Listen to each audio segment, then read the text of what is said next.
A maior parte das pessoas acredita que pensa o tempo todo, mas raramente percebe que quase nunca escuta. A mente está sempre ocupada produzindo ruído, listas, cobranças, lembranças, medos antecipados, diálogos imaginários que nunca acontecem. Esse barulho constante cria a ilusão de controle, como se estar mentalmente ativo fosse o mesmo que estar consciente. No entanto, quanto mais a mente fala, menos algo essencial é ouvido. Existe uma diferença profunda entre o pensamento que repete e a escuta que revela, e é exatamente nessa diferença que a verdade interior começa a se esconder. Desde cedo, aprendemos a valorizar a voz que explica, que justifica, que se adapta. Somos treinados a responder ao mundo, não a nós mesmos. O que se espera de nós vai, pouco a pouco, se tornando mais importante do que aquilo que sentimos de forma silenciosa e persistente.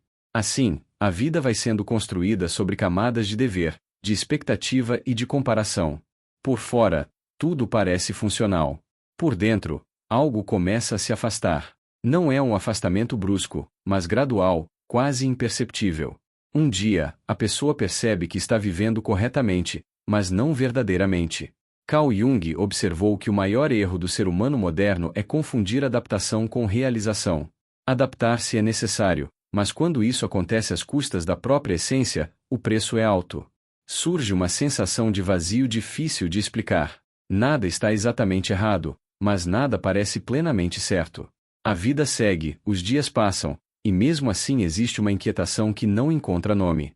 Esse desconforto não é sinal de fraqueza nem de ingratidão. Ele é, muitas vezes, o primeiro indício de que algo interno está tentando se manifestar. Essa manifestação, porém, não acontece como uma ordem clara ou uma frase bem formulada. A verdade interior não grita. Ela não compete com o barulho da mente racional nem com as vozes externas que exigem desempenho e aprovação. Ela se apresenta como um incômodo sutil, uma sensação recorrente, um pensamento que retorna quando tudo silencia. É uma espécie de chamado interno que não pede atenção imediata, mas insiste ao longo do tempo. Quanto mais é ignorado, mais se transforma em desconforto difuso. O problema é que vivemos em uma cultura que teme o silêncio.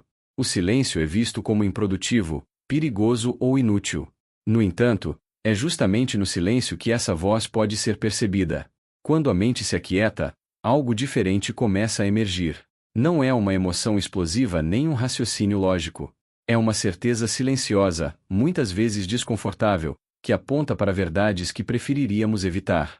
Verdades sobre escolhas adiadas, caminhos abandonados, limites ultrapassados e partes de nós que foram deixadas para trás em nome da aceitação. Ignorar essa voz não a elimina.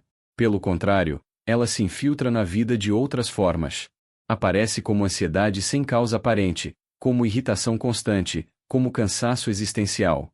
Aparece nos relacionamentos que se tornam vazios, no trabalho que perde sentido, na sensação de estar sempre esperando algo que nunca chega. Jung afirmava que aquilo que não é trazido à consciência retorna como destino. O que não é escutado internamente passa a se manifestar externamente, muitas vezes de maneira dolorosa. Existe também o medo. Ouvir a própria verdade implica responsabilidade. Significa admitir que nem tudo o que foi construído está alinhado com quem se é de fato. Significa reconhecer que algumas decisões foram tomadas para agradar, para pertencer ou para sobreviver, mas não para viver. A mente racional tenta proteger o ego desse confronto, criando justificativas, distrações e explicações plausíveis. E assim, o ruído continua. Ainda assim, a voz interior permanece. Ela não acusa, não ameaça, não exige. Ela apenas existe, aguardando ser ouvida. É uma presença constante que acompanha cada fase da vida, mesmo quando é negada. Quanto mais a pessoa se distancia dela, mais intensa se torna a sensação de desconexão. Não se trata de perder algo externo, mas de afastar-se do próprio centro. Talvez o maior engano seja acreditar que essa voz trará caos ou destruição. Na verdade, o que ela ameaça não é a vida, mas a ilusão. O que ela questiona não é a capacidade de funcionar no mundo, mas a autenticidade com que se vive nele. Escutá-la não significa agir impulsivamente ou abandonar tudo, mas começar a reconhecer que existe algo dentro de si que sabe, mesmo quando a mente hesita. No fundo, a inquietação que tantas pessoas carregam não é sinal de que algo está faltando no mundo, mas de que algo está sendo ignorado por dentro. E enquanto o ruído continuar dominando, essa verdade permanecerá em silêncio, aguardando o momento em que finalmente haverá espaço para ser escutada. É a partir desse ponto, quase invisível, que o verdadeiro conflito começa a se revelar. Quando essa inquietação começa a se tornar perceptível, a tendência imediata é tentar silenciá-la. A mente procura respostas rápidas, diagnósticos simples, soluções externas. Algo precisa ser feito para que o desconforto desapareça. No entanto, quanto mais se tenta calar essa sensação difusa, mais ela se desloca para camadas menos acessíveis da consciência. É nesse ponto que Jung introduz uma distinção fundamental. Aquilo que não encontra espaço na consciência não desaparece, apenas passa a operar a partir do inconsciente. O inconsciente, ao contrário do que muitos imaginam, não é um lugar caótico ou irracional. Ele é um campo vivo de conteúdos psíquicos que não foram integrados à consciência, seja porque foram reprimidos, esquecidos ou nunca reconhecidos. Diferente do ego, o inconsciente não se comunica por argumentos nem por palavras diretas. Ele não grita, não debate, não convence. Ele sussurra. E exatamente por isso, costuma ser ignorado. Esses sussurros aparecem de maneira sutis. Um sonho que se repete, uma imagem insistente, um pensamento que surge sem aviso, uma atração ou repulsa aparentemente sem lógica. A mente consciente tenta enquadrar tudo isso como acaso, fantasia ou exagero. Mas Jung observava que o inconsciente é extremamente preciso em sua linguagem simbólica. Ele não desperdiça energia. Quando algo retorna repetidamente, não é aleatório, é um sinal de que existe um conteúdo pedindo reconhecimento. Os sonhos são talvez a forma mais direta dessa comunicação. Neles, a censura do ego relaxa, e o inconsciente encontra espaço para se expressar. Ainda assim, a maioria das pessoas acorda e rapidamente esquece ou desvaloriza o que sonhou. O sonho é tratado como algo curioso, mas irrelevante. No entanto, Jung afirmava que os sonhos não tentam nos enganar, eles tentam nos informar. O problema é que sua linguagem não é literal. Ela exige escuta, não interpretação apressada. Além dos sonhos, existem as intuições, aquelas certezas silenciosas que surgem sem explicação racional. Elas não vêm acompanhadas de provas, apenas de uma sensação de alinhamento interno. Muitas vezes são descartadas exatamente por isso. Em uma cultura que valoriza apenas o que pode ser justificado logicamente, a intuição é vista como frágil ou irresponsável.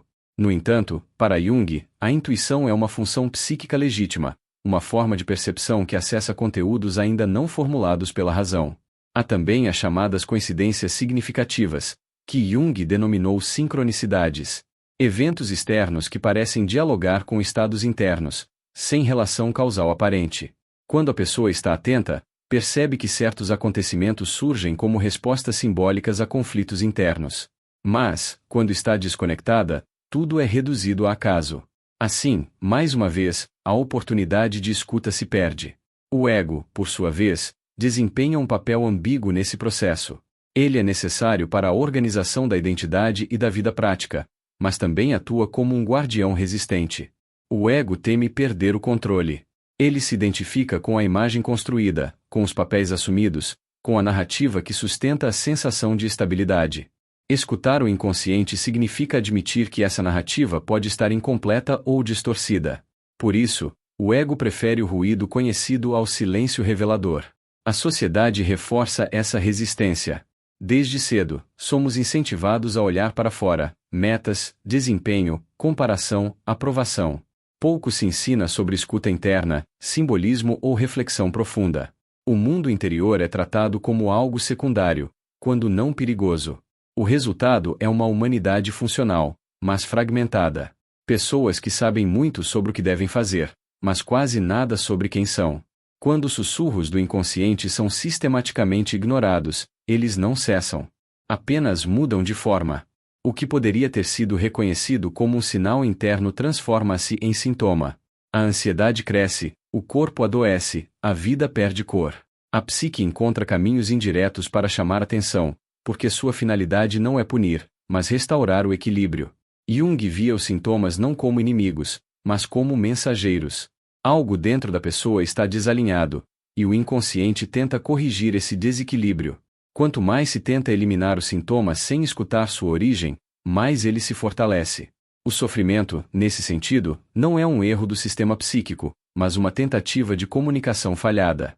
Existe um momento, porém, em que o desconforto deixa de ser apenas difuso e começa a ganhar contornos mais claros. A pessoa percebe que não se trata apenas de estresse ou cansaço. Há uma tensão mais profunda, como se duas forças internas estivessem em conflito. De um lado, a identidade que foi construída, do outro, algo silencioso que insiste em não desaparecer. É nesse ponto que o conflito se aproxima daquilo que Jung chamaria de confronto com conteúdos reprimidos. A voz interior, que antes parecia apenas um incômodo distante, começa a tocar em regiões mais sensíveis. E quanto mais perto ela chega, maior tende a ser a resistência. Pois aquilo que o inconsciente traz não é apenas desconforto, mas partes inteiras da psique que foram negadas.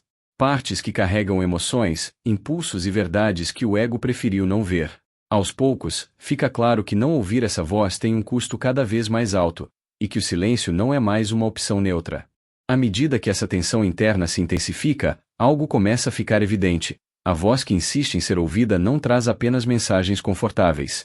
Pelo contrário, muitas vezes ela aponta exatamente para aquilo que foi evitado por anos. É nesse território que Jung localiza a sombra, não como um conceito moral, mas como uma realidade psíquica inevitável. A sombra é formada por tudo aquilo que o indivíduo não pôde, não quis ou não conseguiu reconhecer em si mesmo. Ela não surge do nada, nasce no exato momento em que alguém aprende que certas partes de si não são bem-vindas. Desde a infância, cada pessoa descobre, de forma implícita, o que pode ou não ser mostrado. Certos comportamentos recebem aprovação, outros provocam rejeição. Aos poucos, cria-se uma seleção interna. Aquilo que garante pertencimento é integrado à identidade consciente. Aquilo que ameaça esse pertencimento é empurrado para fora do campo da consciência. Assim, a personalidade vai se organizando, mas não de forma completa. Algo sempre fica para trás. Esse algo é a sombra. O erro comum é imaginar a sombra apenas como impulsos negativos, agressivos ou destrutivos. Embora ela possa conter raiva, inveja, ressentimento e desejos proibidos, ela também guarda qualidades vitais que foram reprimidas junto com esses conteúdos. Coragem, assertividade, criatividade, sensualidade e até sensibilidade profunda muitas vezes são descartadas por não se encaixarem nas expectativas do meio. A sombra, portanto, não é apenas o que há de pior em nós, mas também o que há de mais potente.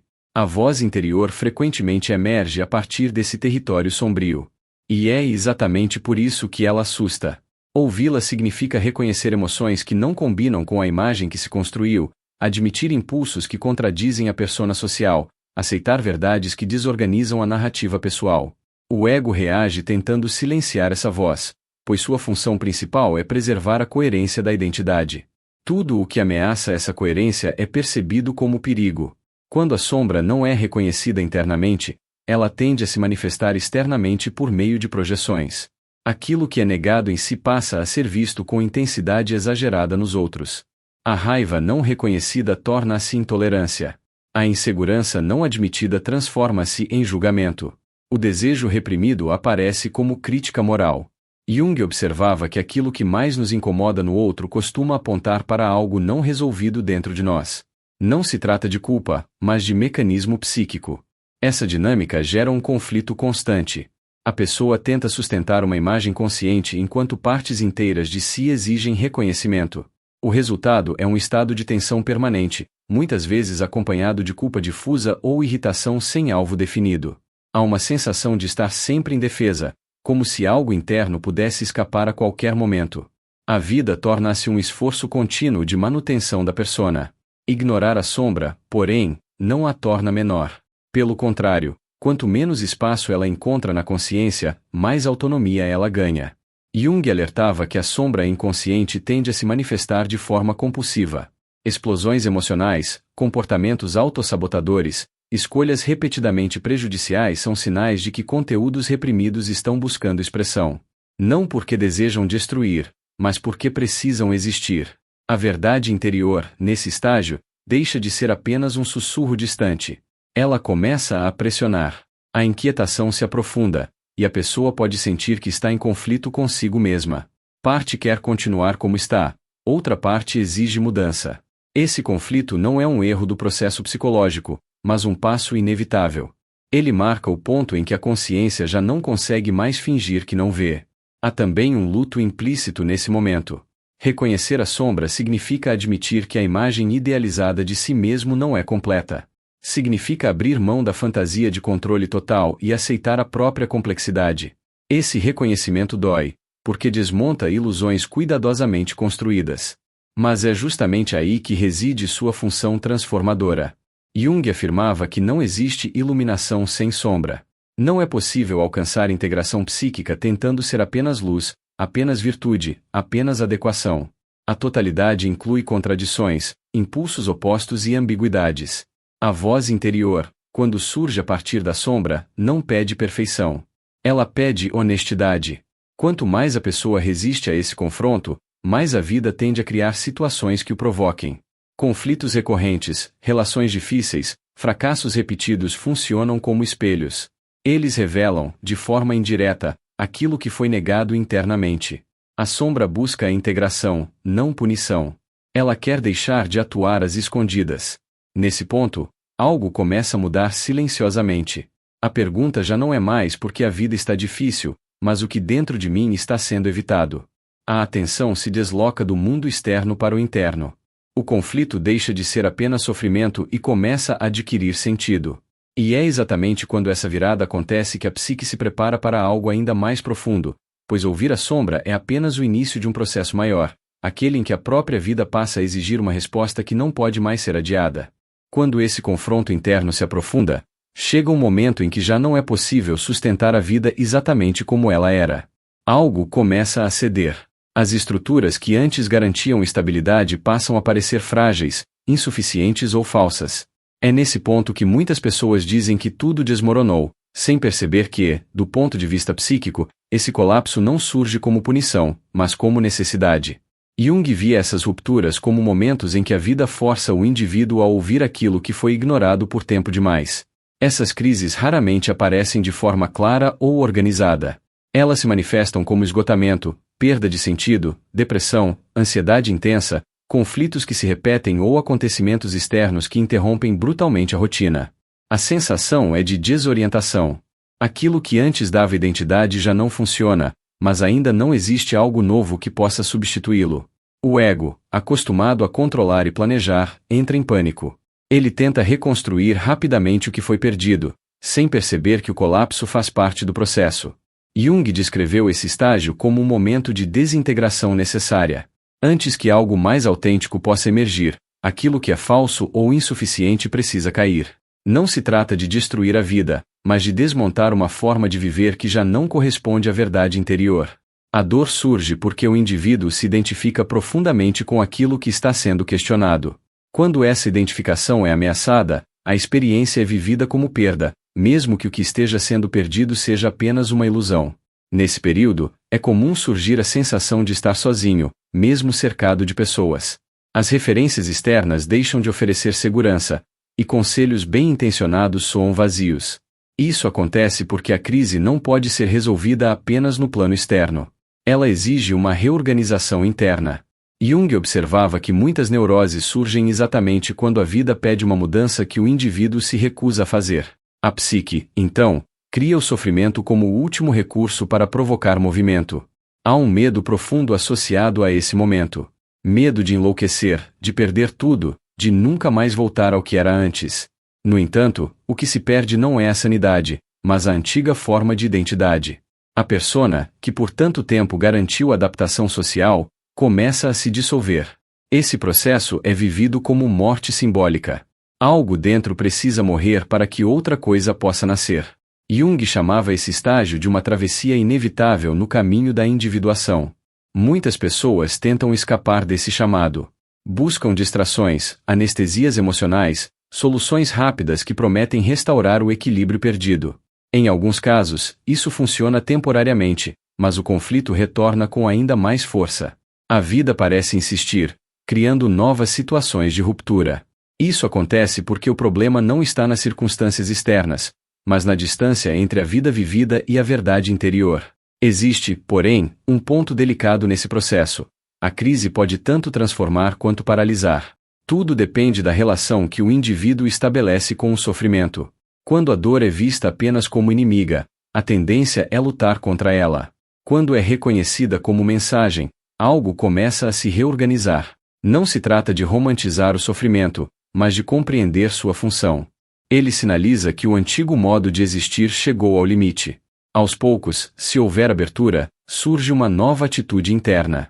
A pessoa começa a observar a própria dor em vez de apenas reagir a ela. Percebe padrões, repetições, temas recorrentes. O caos inicial dá lugar a uma estranha sensação de profundidade. Mesmo sem respostas claras, existe a intuição de que algo significativo está acontecendo. A vida, que antes parecia desmoronar, passa a ser percebida como um campo de transformação. Jung acreditava que essas crises são convites para um encontro mais honesto consigo mesmo. Elas quebram defesas, desmontam ilusões e expõem a fragilidade do ego. Nesse estado, a escuta interna torna-se inevitável. A voz que antes sussurrava agora ecoa com mais clareza, não porque ficou mais alta, mas porque o ruído ao redor diminuiu. O sofrimento, nesse sentido, cria silêncio. Esse silêncio, no entanto, não é confortável. Ele confronta, desarma, desorienta. Mas também prepara. Algo dentro começa a se mover em direção a uma nova forma de organização psíquica. Ainda não há clareza sobre o caminho, apenas a sensação de que não é mais possível continuar da mesma maneira. A antiga identidade já não sustenta, e a nova ainda não se revelou completamente. É exatamente nesse espaço intermediário, entre o que caiu e o que ainda não nasceu, que a verdade interior começa a ganhar uma presença mais definida. A crise, que parecia apenas destruição, revela-se como passagem. E embora o medo ainda exista, surge também uma pergunta silenciosa, quase inevitável, que marca o início de uma nova fase. O que dentro de mim está tentando emergir agora? Quando essa pergunta começa a ecoar de forma mais constante, algo fundamental já mudou. A pessoa pode ainda estar confusa, insegura ou cansada, mas não está mais completamente afastada de si mesma. A crise abriu uma fenda por onde uma nova relação com o mundo interior se torna possível. Jung chamou esse movimento de individuação, não como um objetivo a ser alcançado, mas como um processo contínuo de tornar-se quem se é, para além das máscaras que foram necessárias em outros momentos da vida. A individuação não acontece de forma repentina nem oferece garantias de conforto. Ela exige uma mudança de atitude. Em vez de lutar contra os conteúdos internos, o indivíduo começa a observá-los. Em vez de fugir da tensão, passa a sustentá-la. Isso não significa agir impulsivamente ou obedecer a cada desejo que surge, mas desenvolver a capacidade de escuta.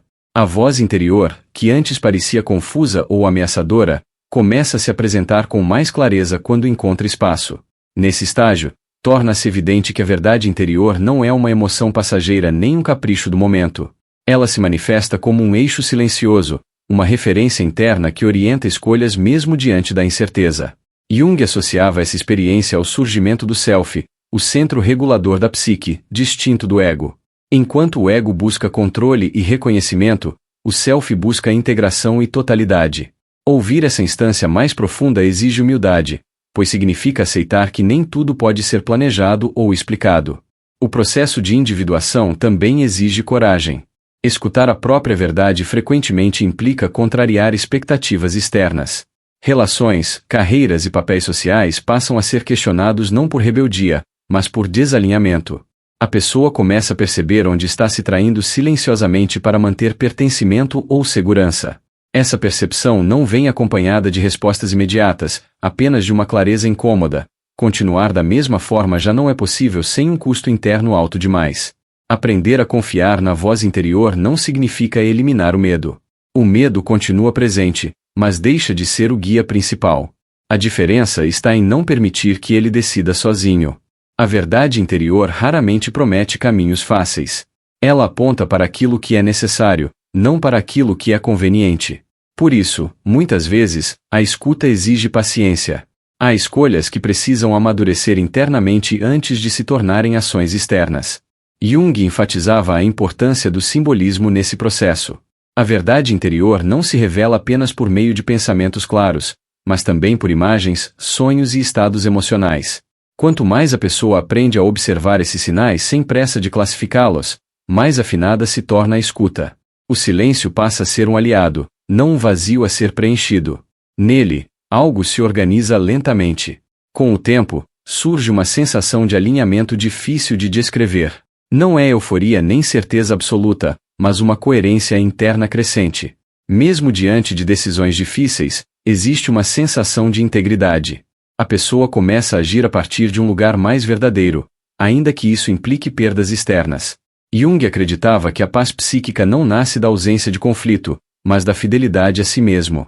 Esse caminho também redefine a relação com o mundo. Quando a pessoa deixa de exigir que o externo confirme constantemente suas escolhas, torna-se mais livre. Relações se tornam mais honestas, mesmo quando se tornam mais difíceis. O trabalho passa a ser avaliado não apenas pelo retorno material, mas pelo sentido que carrega. Pequenas escolhas cotidianas ganham peso simbólico, pois passam a expressar quem se é, e não apenas o que se espera. Ainda assim, a individuação não é um estado final. Ela não elimina contradições nem garante estabilidade permanente. O que muda é a disposição interna para o diálogo com o inconsciente. A voz interior deixa de ser ignorada e passa a ser considerada, mesmo quando não é plenamente compreendida. Esse diálogo contínuo cria uma base mais sólida do que qualquer certeza externa. Aos poucos, a pessoa percebe que confiar na própria verdade não é um ato isolado, mas uma prática diária. Pequenas decisões, limites respeitados, escolhas adiadas ou assumidas constroem uma nova relação consigo mesmo. O ruído não desaparece completamente, mas perde o domínio. Algo mais profundo passa a orientar a vida, mesmo em meio às incertezas. Nesse ponto, uma compreensão silenciosa se estabelece. Viver alinhado à verdade interior não torna a vida perfeita, mas a torna real. E é essa realidade, construída a partir da escuta e da coragem, que prepara o terreno para uma transformação ainda mais radical, aquela que ocorre quando a pessoa percebe que o maior sofrimento não vem da dificuldade de viver, mas da insistência em se trair para continuar vivendo de um modo que já não lhe pertence. Quando essa percepção finalmente se instala, ela não vem como um choque dramático, mas